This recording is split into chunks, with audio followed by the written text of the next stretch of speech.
Hello, welcome once again to Stuff and Things, where I like to talk about stuff, and occasionally even things. I'm your good friend Bradley, and today is a very pleasant Sunday Stuff and Things. And on this pleasant Sunday Stuff and Things, we have much stuff and things to talk about, including upcoming videos, things that you can look forward to on Stuff and Things and Stuff and Things Plays. We will give a 6-month update on my Chisos boots. Somebody wrote in and wanted to see what they look like now after it's been 6 months since I first reviewed them. I will give my review of Homer's The Iliad. Quite interesting. It was a really good read, and I'm excited to tell you about it. We'll have some updates on Dan T's Salty Dogs as well.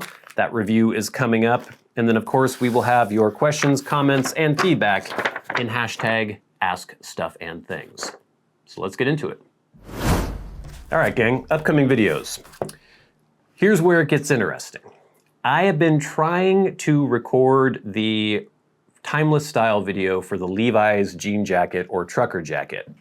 I wanted to put that out this week. That still may or may not happen if the weather cooperates. Basically, it was glorious all week long, but I was working, and now that it is the weekend and I would like to record some things outside, some footage that I need for that review, outdoors it is raining, and it looks as though it's going to keep raining the entire weekend long. If I do get a break, I will go out and record those sequences, and then we will get the timeless style video out this Wednesday. If not, then it'll have to be next week. Regardless, I have just recorded the review for Salty Dogs by Dan T. So if I can't get the timeless style video out this week, Salty Dogs will fill in. If I can do the timeless style video, then Salty Dogs will be next week. But you're getting this regardless. It's either going to be next week or the week after.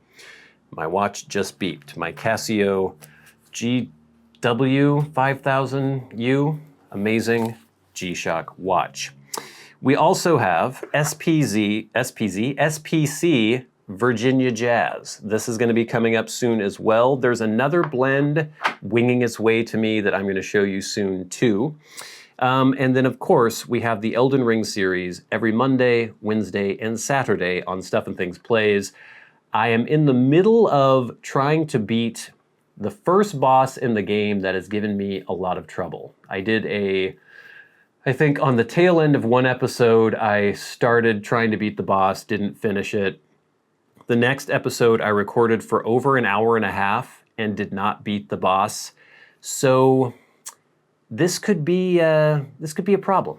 Hopefully I'll be able to beat it in the next episode. I have to beat it in the next episode basically, so however long it takes me to beat this boss, we will do it in the next episode. Well, not the next episode that you're going to see, but the next one that I'm going to be recording.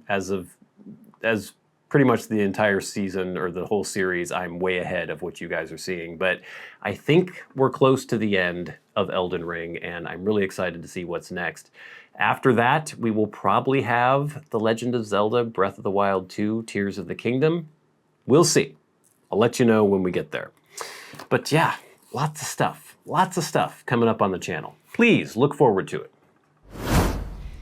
Next, I have a question for you out in the audience, and it is about Salty Dog by Dan T. I just did the review. I did research on the review, as I do. Once I have gotten my notes done and I'm ready to do the review, I like to do research on exactly who manufactures it, things like that, technical information. I knew that this wasn't actually manufactured by Dan T. I knew it was contracted out, and I had two potential options for who actually makes it, either Orlik or Kohlhaas & Coop. I could not find a definitive answer as to who actually makes it, Orlik or Kohlhaas & Coop. Do any of you know for sure? I know some of you out there, Jayco, and there was someone else who actually had been to Dan T and spoken to some of the blenders there. If you guys know exactly who makes this for Dan T, let me know in the comments below. As we mentioned last week when I was talking about how difficult it is to find out information about some of these blends, there's so many things that contradict other things that you read online. I found about 50% saying that it was Orlik, 50% saying that it was Kohlhaas & Coop. And maybe things have changed. Maybe it was one and then the other, or vice versa. Like, I don't know. And I would love to know who makes this for Dan T. So please let me know in the comments below. Boots. These are my Chisos #1 in brushed brown. Beautiful cowboy boots that I got, I think, all the way back in October when I was able to visit Chisos in Austin, Texas. They are a fantastic company, really nice people. They were super generous and super welcoming when Diamond and I went to visit their headquarters in Austin, and they gave me these boots for review. I did a timeless style video on cowboy boots, and speaking of Dan T, a Dan T, his last name starts with a T, wrote me a question and asked for an update on these. He pointed out that it had been 6 months since I did that initial timeless style video, and he wanted to see how they looked, how they'd been weathered. They don't look really any different, and it's kind of shocking to me. I'm not super rough on boots, and I've been wearing these regularly, but they have hardly shown any wear. I mean, they've got a little bit of a nice patina. They've got creases now on the toes, and you can see some creases. Let me put one down. You know, creases in the shaft and stuff, but they still look gorgeous. They still smell amazing. They are still super comfortable. Wear on the bottom, obviously. A little bit in the heel. I'm kind of bad about walking on my heel, and so you'll notice I get this wear pattern on the heel where I kind of wear the heel unevenly. I just wear the very back part of the heel. That's something I need to try to be more careful of when I'm walking around in boots. It doesn't do it as much on the left boot for some reason, but it still does a little bit. But for some reason, my right foot, I put my heel down like that, as opposed to like that or like that. It's like I'm goose stepping around or something. I don't know why. But anyway, these still look fantastic. I don't think I have any major scuffs. I had kind of a scrape or a cut on one of them. Oh, here it is. There was kind of a dent. I don't know if you'll even be able to see that very well. Can you see that? It's like right around there. I can't see on the camera. Let me put my finger by it. Right there. And that was a pretty deep gouge. I don't know what I did to it, but I gouged it pretty good. And the leather is almost healed itself. It's kind of weird. It took me a minute to actually find where that gouge came from, and it was scuffed pretty bad too. But it's kind of healed now. It's sort of amazing. These boots are some of the highest quality boots I have ever had, I have to say, and I am super, super happy with them. I was kind of wondering about the lemon pegs that are in here. Wondered if they would start to swell or anything.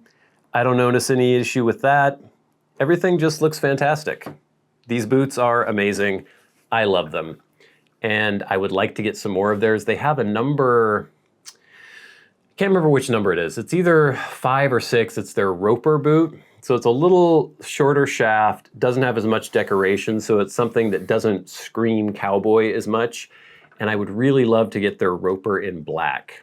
So maybe someday I'll be able to review those on the channel for you. But these boots, still fantastic, still super comfortable, get compliments on them all the time when I wear them, and they look amazing. So there you go. That's the 6-month update on the Chisos #1 in brushed brown. Beautiful boots. Now, gang, just a quick review of the Odyssey, not the Odyssey, the Iliad by Homer. Now, obviously, many people have reviewed this book, so this isn't really a review. It's just my experience of reading this and whether or not I enjoyed it. It was written maybe by someone named Homer, maybe by a bunch of different people passed down through oral tradition, probably compiled around 800 BC-ish, written about a time that was around the 1200 BC-ish period. One of the foundational works of Western literature. This is the Lattimore translation from 1951, I believe. 1951, yes, by Richmond Lattimore. First of all, translation-wise, I really enjoyed it. It had just the amount of gravitas that I wanted. It didn't sound too contemporary, but it also didn't sound too, it wasn't like reading the King James Bible, which is actually fine too. I like the King James Bible. But it was sort of contemporary, but also it felt a little bit more upscale and regal in the language that he used. And apparently he tried very hard to hew as close to the original Greek as possible. So translation was great. No complaints about that whatsoever. As far as the content of the book, I think most people know what happens in the Iliad. I certainly knew the general outline of the story. I knew who most of the characters were. I knew most of the gods that they talk about. But actually reading the Iliad was a really fun experience. There are parts where I could see some people thinking it could get tedious. There's the catalog of ships, I think it's in the second book, where they just go through every single contingency who had come to the Trojan War and the men they brought with them and how many ships. I enjoyed that. Well, I wouldn't say I enjoyed it. I enjoyed it, but it didn't irritate me because it was just interesting to get this little bit of backstory and hear all these different names, some of which were familiar, some of which were not. But just the characterization and I think the relatability. Now, obviously, I am not an ancient Greek warrior. I have never besieged a city. So how much could I really relate to this? But just the interpersonal issues that the different characters have, the way they express themselves. The main thing that was really driven home to me through reading this book was just how sophisticated people were back then and how we haven't changed all that much. Our experiences have changed, our societies have changed, all these different things have changed tremendously. But as far as just deep down, fundamentally, we are all human beings, and we have been human beings for a very long time. This was about 3,000 years ago. It's interesting that there are things that you can point to. Homer or whomever uses similes constantly in this book. So, he'll go on like a half of a page simile about someone being backed up and feeling as though they're in a corner, and he'll relate that to a lion in the mountain who's trying to kill the shepherd's sheep, and then the shepherds get their dogs and their spears and they chase after the lion and they corner it and it's hiding in a cave and it's lashing out, like these super long similes. And some of those things are like, okay, I understand what you're saying, but I don't have any experience of that myself. But there's one, where was that? It was page 341, and I found this so striking. Which line is this here? You don't really need the context here, but let's see. Force their way into the ships and the shelters. Okay.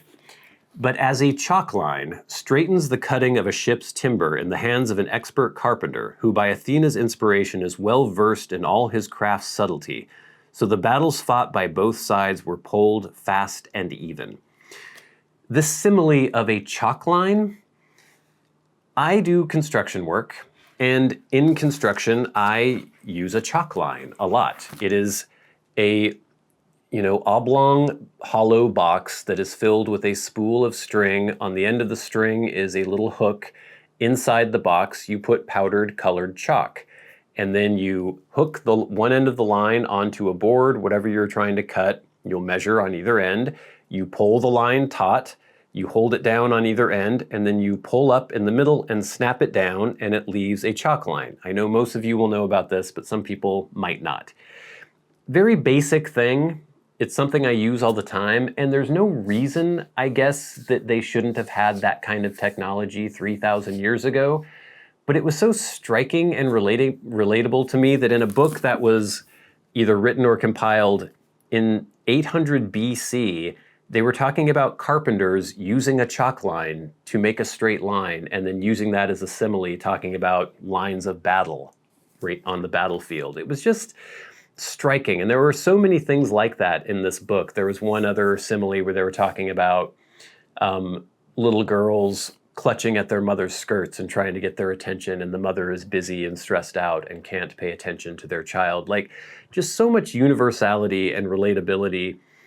It is extremely gory and violent. I wasn't expecting that as much. There are so many scenes, and a lot of the scenes are similar because they use a lot of these similar constructions when they're talking about, putting on armor. Often it's the same almost the exact same language each time they talk about, strapping on their greaves, putting on their corselet. But then they do that sometimes for the violence within the battles as well, where a spear will enter behind the ear and protrude out the other side of the head, and then the brains will explode out.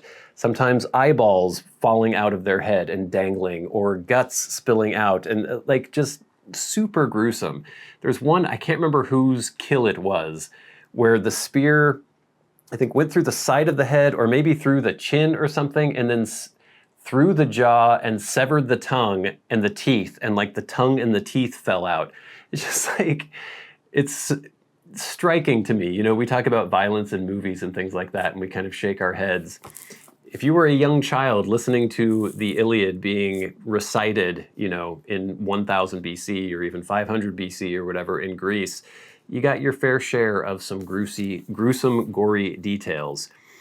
It was really good. I really enjoyed it. I'm looking forward to reading the Odyssey next, and I'm going to do the Lattimore translation of that as well, I believe.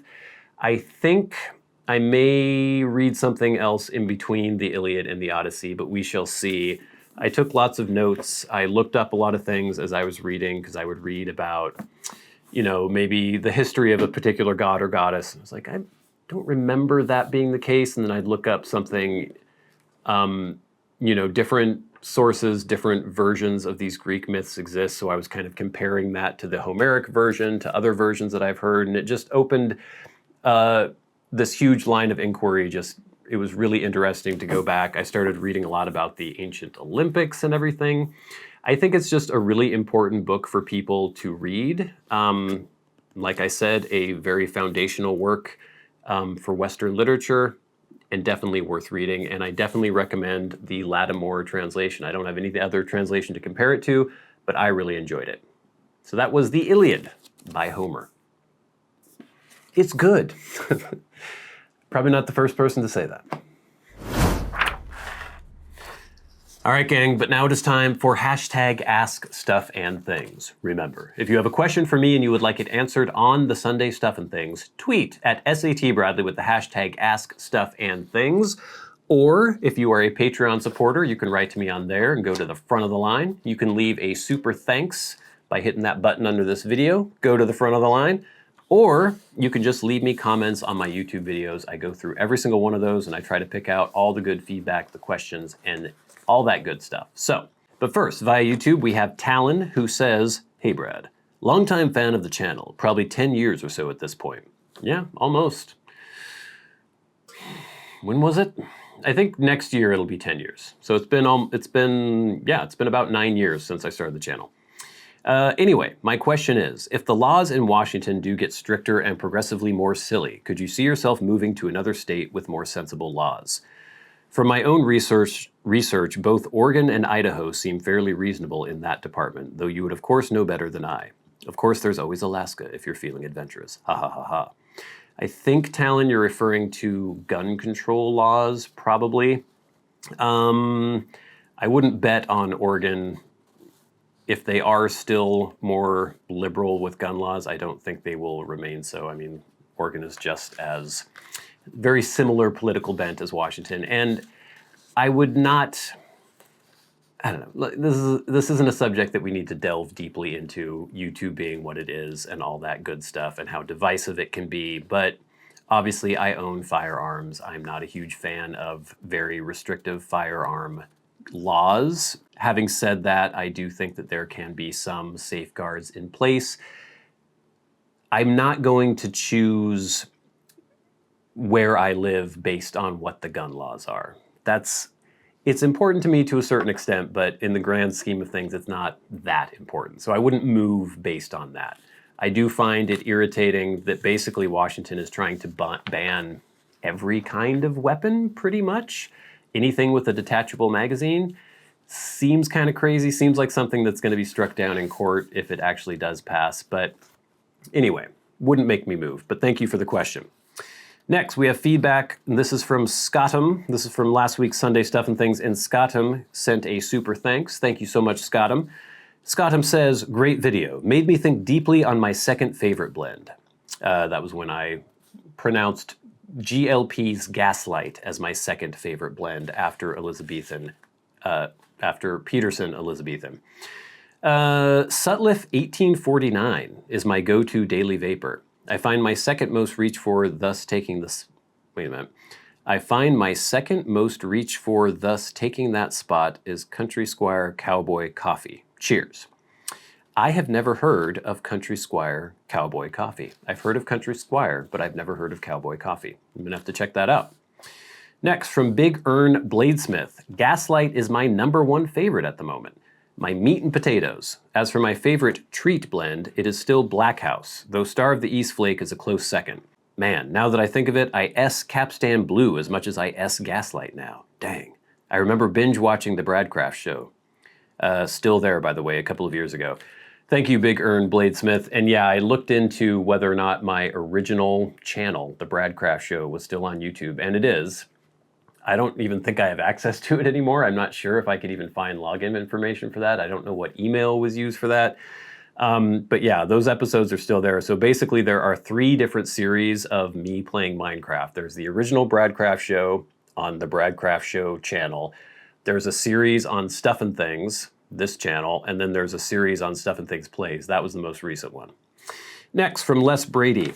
Interesting. Many of the GLP's blends I'd consider in my top 5 blends. One blend that you've always spoken highly of that I've never tried was good old Peterson's Standard Mixture, and I finally tried it and like it very much. So my usual rotation is #1, 965, #2, Standard Mixture, at least until I get a taste for a Lat Bomb. Yeah, 2 great blends, and the Peterson blends, the former Dunhill blends, they have a really high batting average, really good stuff.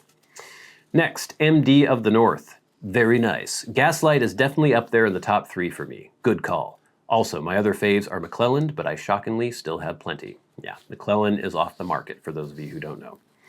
Corbin Bourbon. Yes, Gaslight is great. I'd prefer a ribbon cut. I would have guessed Artisan's blend. Now Gaslight will be off the market for a while. Thanks, Bradley.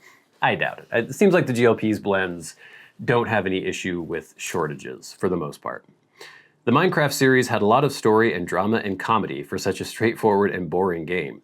I feel like, he puts boring in quotes, I feel like at least a few years ago that the Bradcraft series was absorbed into the Minecraft playlist. P.S. I wasn't trying to nitpick the SAT Plays Day correction. Yeah, don't worry.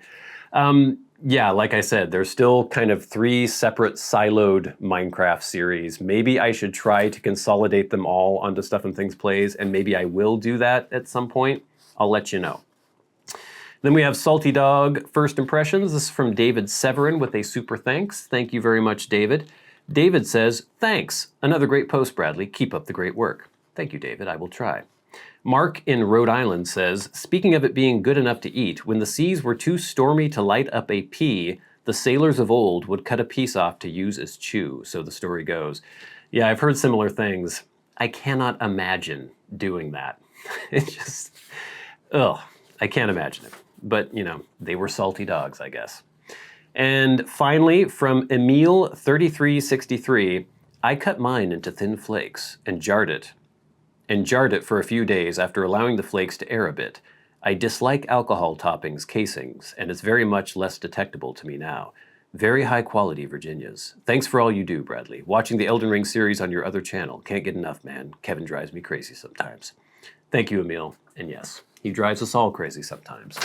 But now it is time for the very best part of the show, and that is where we thank our Patreon supporters. Remember, if you would like to support the channels on Patreon, there is a link in the description box below, and it is very much appreciated. It's super helpful to have people supporting the show on Patreon. It gets a little back when, you know, you put a lot of time and effort into something and you can't monetize some of the videos because they have to do with P's and S's and all that good stuff. So it's really nice to get a little bit of something from that, and it's so much appreciated. There's also a super thanks button if anyone wants to use that. But we do special shout outs for everyone who supports the channels at $25 or more a month. People like Kirk Crompton, Glenn Dunnington, Jason Buckner, MD of the North, David Gaudreau, Nick Papageorgio, Finn O'Hagan, and Ryan McFadin. And of course, the Maniacs, the crazy people who support the channels at $100 a month. People like stolid and dependable Bob Magee. And we'll never forget our dearly departed friend and Hall of Fame member, Peter Straub.